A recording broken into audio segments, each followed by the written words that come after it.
Good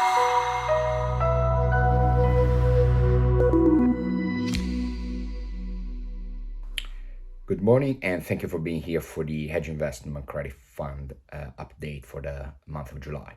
July was an exceptionally strong market all across equity and credit and fixed income as well. We suffer from our macro shorts, but we managed to contain the loss to around 40 basis points for the month. On the macro side, we lost on the credit index short position and some of the equity hedges that we had, but at the same time, we managed to capture some of the volatility on BTP and European fixed income market as we traded around the events surrounding the Draghi government crisis and Draghi resignation.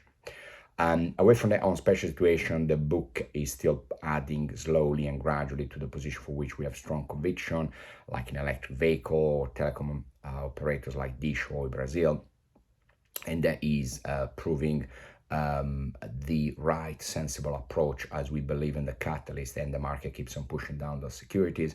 At the same time, we had some positive returns from our M&A ARB kind of trades, especially Twitter. We really think Twitter has a very strong legal argument against Musk, and then eventually we should be seeing some sort of agreement or settlement into the months of September, October, just before the trial, which is currently scheduled for the second part of October. Macro-wise, we remain incredibly bearish at this point. We think there's a lot of optimism pricing to inflation coming down and then triggering central banks U-turn, pivot into a more dovish stance. And at the same time, some sort of expectation that the war in Ukraine is going to sort of freeze or slow down with potentially some sort of sanction softening and then a normalization of the gas market in Europe.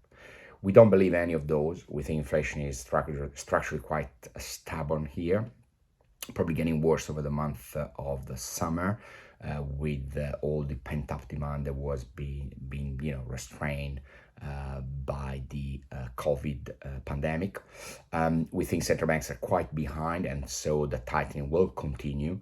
At the same time, we think the gas supply and energy supply market will remain quite tight.